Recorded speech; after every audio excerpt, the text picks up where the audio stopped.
Assalamualaikum warahmatullahi wabarakatuh. Kembali lagi bersama saya Pipin Arifin dengan nomor induk mahasiswa 12010300054, jurusan Ilmu Al-Quran dan Tafsir, Fakultas Usuluddin, Universitas Islam Negeri Sunan Gunung Jati, Bandung.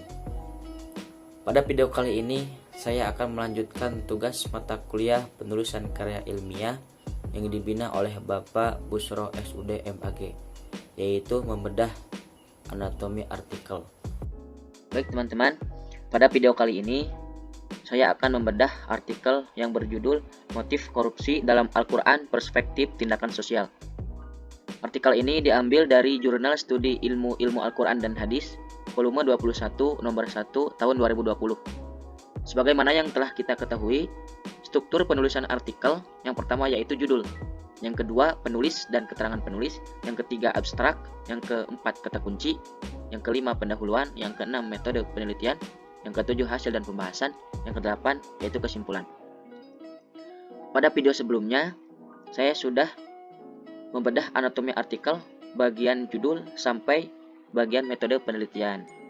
Oleh karena itu, pada video kali ini saya akan membedah anatomi artikel bagian hasil dan pembahasan, kemudian kesimpulan. Hasil dan pembahasan ini biasanya menjawab pertanyaan-pertanyaan yang ada di formula penelitian. Terkait formula penelitian, saya sudah menjelaskan pada video sebelumnya. Formula penelitian merupakan salah satu unsur dalam menyusun pendahuluan. Biasanya formula penelitian itu disimpan di akhir paragraf bagian pendahuluan. Coba kita lihat paragraf terakhir dari pendahuluan. Nah, korupsi dan bentuknya dalam Al-Quran ini sudah termasuk pembahasan, berarti paragraf terakhirnya itu, nah ini berarti termasuk paragraf terakhir. Motif-motif tentang korupsi yang tergambar dalam ayat-ayat Al-Quran tidak pernah disinggung oleh penelitian sebelumnya. Oleh sebab itu, penelitian ini menggunakan metode tafsir maudu'i yang digagas oleh Abdul Al-Hayy Al-Farmawi untuk mengidentifikasi term-term yang memiliki makna sama dengan korupsi. Nah, berarti di sini sudah terlihat pertanyaannya. Nah, jadi formula penelitian itu bisa berupa pertanyaan, bisa juga berupa pernyataan yang menunjukkan tujuan. Nah, coba kita lihat di sini. Penelitian ini menggunakan metode tafsir maudu'i yang digagas oleh Abdul Al-Hayy Al-Farmawi untuk mengidentifikasi term istilah-istilah. Nah, term juga bisa disebut sebagai istilah-istilah yang memiliki makna sama dengan korupsi. Nah, ini termasuk tujuan yang pertama dari formula penelitian ini, yaitu untuk mengidentifikasi istilah-istilah yang memiliki makna sama dengan korupsi. Nah, kita fokus ke tujuan penelitian ini. Berarti yang pertama itu mengidentifikasi. Kemudian, identifikasi terhadap istilah tersebut dijadikan ukuran awal untuk menemukan motif yang melatar belakangi istilah-istilah tersebut. Nah, ini termasuk tujuan yang kedua. Jadi dalam formula penelitian ini ada dua pertanyaan atau ada dua tujuan. Yang pertama, tujuan penelitiannya itu mengidentifikasi istilah-istilah yang sama dengan korupsi. Kemudian setelah istilah itu ditemukan, barulah ini dijadikan ukuran awal untuk menemukan motif. Nah, berarti ada dua tujuan. Nah, setelah kita mengetahui tujuan tersebut, barulah kita menyusun hasil dan pembahasan. Fokus kepada dua tujuan ini. Nah, coba kita lihat sekarang kepada hasil dan pembahasan. Kita juga harus mengetahui metode penelitian yang digunakan, karena hasil dan pembahasan dikaitkan dengan metode penelitian. Nah, di sini metodenya itu menggunakan metode tafsir maudu'i. Nah, tafsir maudu'i itu yaitu mengumpulkan ayat-ayat yang berdasarkan tema. Nah, itu.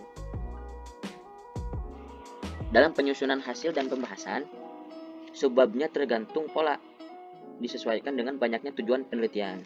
Namun sebelum menjawab pertanyaan harus ada jembatan terlebih dahulu sebelum masuk kepada jawaban dari pertanyaan penelitian atau jawaban dari tujuan penelitian. Maka dari itu ada unsur dalam menyusun hasil dan pembahasan. Nah, yang pertama yaitu penjelasan konteks secara umum, yang kedua penjelasan konteks secara khusus, yang ketiga temuan atau hasilnya, yang keempat analisis. Nah, yang termasuk jawaban dari tujuan penelitian atau pertanyaan itu ada pada poin ketiga, yaitu temuan atau hasil. Nah, sebelum masuk ke jawaban dari tujuan penelitian tersebut, ada konteks yang kita bahas secara umum dulu. Nah, karena ini membahas tentang korupsi, berarti konteks umum yang kita bahas yaitu tentang korupsi. Nah, di sini dijelaskan pada paragraf pertama, secara etimologi korupsi memiliki asal kata dari bahasa Latin, yakni corruptio. Term corruptio dimaknai dengan busuk, ruksak, dipikat atau disuap. Sedangkan jika ditelusuri makna katanya dalam Kamus Bahasa Indonesia, dijelaskan bahwa kata korupsi berasal dari kata korup yang memiliki dua arti. Pertama, buruk, rusak, busuk. Kedua, suka menerima uang sogok dan disogok, dan seterusnya. Nah, ini termasuk konteks secara umum. Jadi kita bahas korupsi terlebih dahulu. Ini yang disebut dengan jembatan menuju jawaban dari tujuan penelitian. Jadi kita nggak langsung ke poin jawaban, tapi kita sebagai pengantar dulu, yaitu konteks secara umum. Itu unsur yang pertama. Nah, ini paragraf yang kedua. Sedangkan definisi korupsi secara terminologis dijelaskan oleh Robert. Nah, ini juga termasuk konteks secara umum gitu, masih menjelaskan korupsi. Nah, sedangkan korupsi dalam pandangan Sedosen atas berorientasi pada tindakan yang berujung pada pengkhianatan atas amanah yang diberikan, melakukan dengan sengaja penyelewengan atas properti negara, memanfaatkan kepentingan umum demi keuntungan pribadi, dilakukan dengan rahasia, adanya keuntungan di luar kewajiban, adanya unsur yang mempengaruhi demi keuntungan perorangan atau kelompok tertentu, menggunakan jabatan untuk keuntungan perorangan atau kelompok. Nah, ini masih termasuk konteks. Nah, dari kedua pengertian tersebut dapat disimpulkan, nah ini kesimpulan dari pengertian di atas, adalah perbuatan korupsi adalah perbuatan menggunakan kekuasaan baik sebagai pejabat publik atau bukan untuk kepentingan sendiri atau orang lain yang memiliki hubungan kerabat, sehingga berakibat buruk baik bagi orang lain maupun dirinya, bahkan dapat menimbulkan kerusakan moral. Nah, ini masih masuk ke dalam konteks. Nah, kemudian maka termasuk dalam pengertian tersebut adalah mengkhianati suatu jabatan yang telah dipercayakan kepadanya, atau bisa disebut dengan al-gulul. Kemudian ada perampokan disebut dengan al-hirabah, sogok atau suap disebut al-riswah, harta yang dihasilkan dari yang haram, al-sud, dan menyogokkan al-idlah dengan maksud untuk bisa mendapatkan harta yang diinginkan. Nah, ini masih termasuk dalam konteks secara umum. Nah, kemudian paragraf yang selanjutnya, sebagaimana dijelaskan oleh Abdul Al-Had Al-Farmawi, langkah pertama yang harus dilakukan dalam pembahasan tafsir tematik. Nah, karena metodenya tafsir maudu, jadi menetapkan masalah atau tema yang akan dibahas. Setelah tema ditemukan, maka langkah selanjutnya adalah menemukan dan menghimpun ayat-ayat yang berhubungan dengan tema tersebut. Nah, karena ini temanya tentang korupsi, berarti mengumpulkan ayat-ayat yang berhubungan dengan korupsi. Nah, ini termasuk konteks secara khusus karena di sini sudah dijelaskan makna yang berhubungan dengan korupsi secara khusus. Nah, di sini al-gulul, as-sariqah, ar-riswah, al-idlah, dan al-sud. Nah, kemudian dalam kitab-kitab yang berisi indeks pencarian kata dalam Al-Quran mengenai kata-kata tersebut ditemukan bahwa al-gulul hanya berada pada satu ayat. Nah, ini sudah masuk ke dalam konteks secara khusus dan masuk kepada temuan. Nah, di sini tujuan yang pertama itu kan mengidentifikasi istilah-istilah yang sama dengan korupsi. Nah, di sini istilahnya itu al-gulul disesuaikan dengan Al-Quran karena ini metodenya tematik tafsir maudu'i, jadi mengumpulkan ayat-ayat yang berdasarkan tema yang sesuai dengan tema. Di sini dijelaskan ayat yang menyebut kata al-gulul atau derivasinya yang bermakna pengkhianatan hanya disebutkan dalam satu ayat. Nah, ini sudah masuk ke dalam temuan karena sudah ada di sini berdasarkan ayat tersebut makna al-gulul secara bahasa memberikan kesan pengkhianatan terhadap kewajiban yang menjadi tanggung jawabnya. Nah, ini sudah termasuk kepada poin ketiga, itu temuan. Nah, kemutlaqan redaksi Nabi menurut Syihab mengesankan bahwa sifat khianat tidak mungkin dimiliki oleh seluruh nabi, apalagi Nabi Muhammad yang dijadikan sebagai penghulu para nabi. Nah, ini sudah masuk kepada temuan. Nah, ini kata yang kedua itu al-hirabah. Al-hirabah pada dasarnya tidak terkait langsung dengan makna korupsi, akan tetapi efek yang dihasilkan oleh korupsi menyepadani dengan efek yang ditimbulkan oleh perbuatan al-hirabah. Al-hirabah disebutkan dalam Quran surat Al-Maidah. Nah, ini temuannya gitu, menghimpun ayat-ayat, mengidentifikasi. Nah, di sini temuan dari tujuan penelitian tadi. Mufassirun berpendapat bahwa ayat ini turun pada kaum Hilal bin Umayyah al-Aslami. Nah, ini. Kemudian kata yang ketiga al-idlah. Kata al-idlah memiliki hubungan dengan korupsi karena al-idlah bisa bermakna sogok, ariswa. Terus dihubungkan dengan Quran surat Al-Baqarah ayat 2. Nah, ini sudah masuk kepada temuan. Nah, secara bahasa istilah al-idlah memiliki makna menurunkan timba ke dalam sumur untuk mengisinya.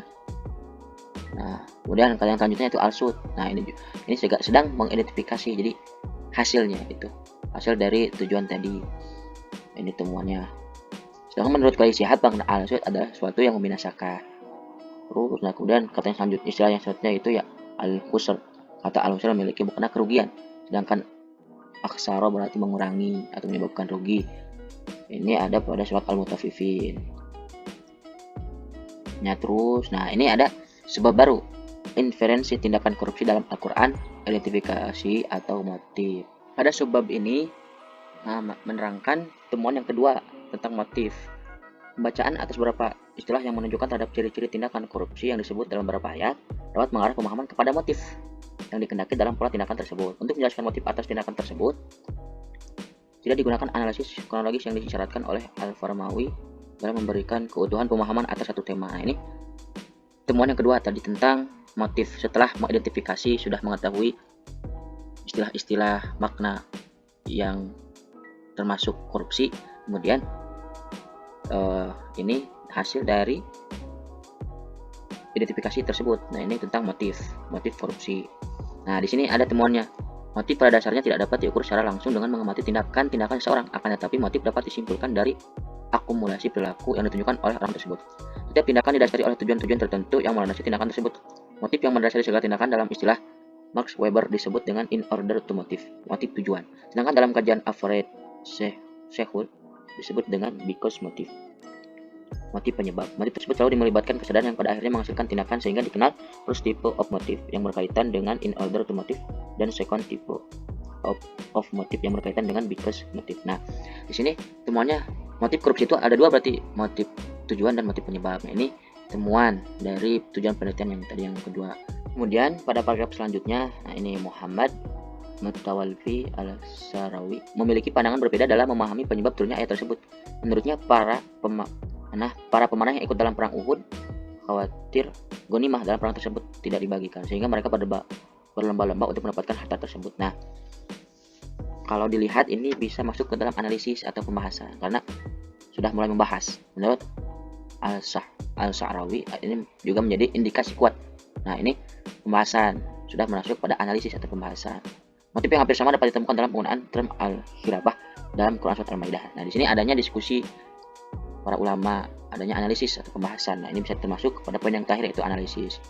Dalam kronologi turunnya, sebagaimana penjelasan sebelumnya, terdapat motif lain yang ditemukan dalam perilaku suku Al-Urainiyin. Selain untuk masuk Islam, yang menginginkan hadiah yang pada dasarnya hanya diamanahkan kepada mereka untuk diambil kemanfaatannya.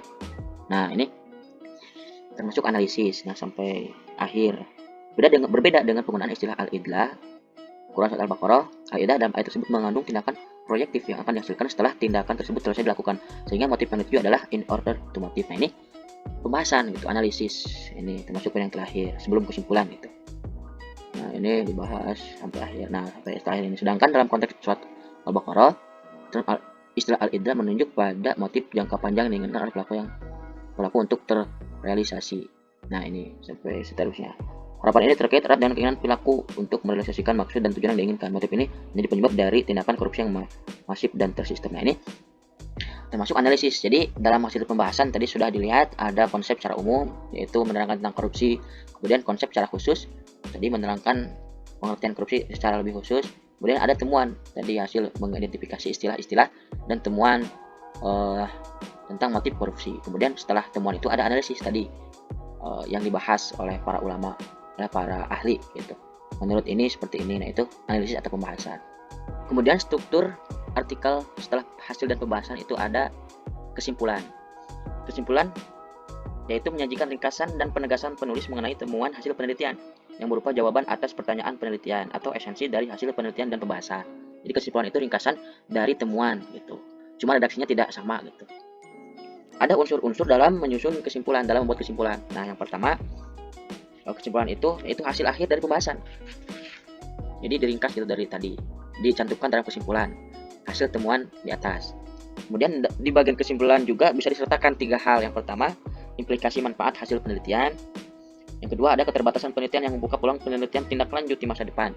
Terus yang ketiga, rekomendasi penelitian berupa saran yang biasanya diajukan kepada lembaga atau institusi.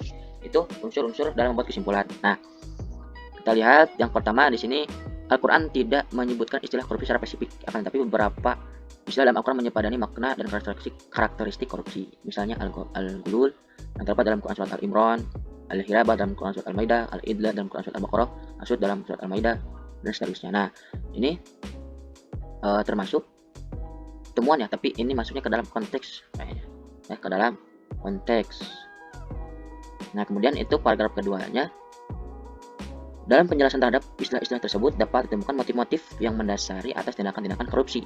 Nah, ini termasuk hasil dan pembahasan, hasil temuan gitu, dimasukkan kepada kesimpulan. Nah, jadi disimpulkan, diringkas gitu, bahwa motif-motif korupsi itu ada 2 motif utama. Nah, ini dua motif utama. Nah, ini yang pertama yaitu motif tujuan, yang kedua motif penyebab. Nah, ini udah termasuk hasil penelitian. Jadi motif korupsi itu ada dua yang utamanya, yaitu motif tujuan dan motif penyebab. Nah, ini termasuk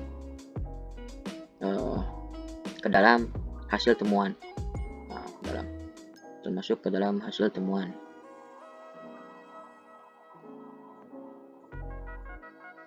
Nah, kemudian yang paragraf terakhir, motif-motif tersebut pada dasarnya menjadi penyebab yang mendorong seseorang melakukan korupsi yang diperoleh dari penyebutan Al-Quran terhadap istilah-istilah yang memiliki makna dan karakteristik yang hampir sama dengan korupsi.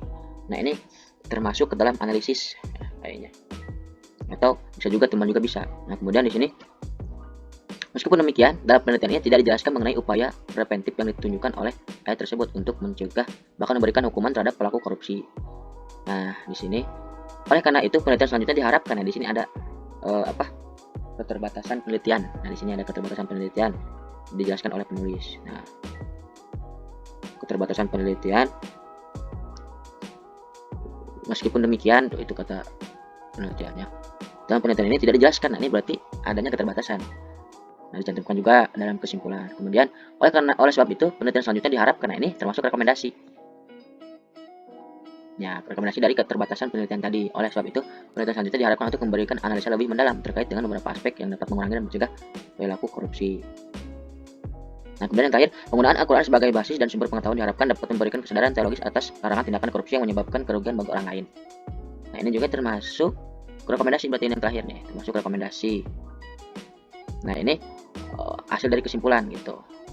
Jadi di sini yang tidak adanya itu implikasinya tidak disebutkan. Nah, itu mungkin itu saja dari saya.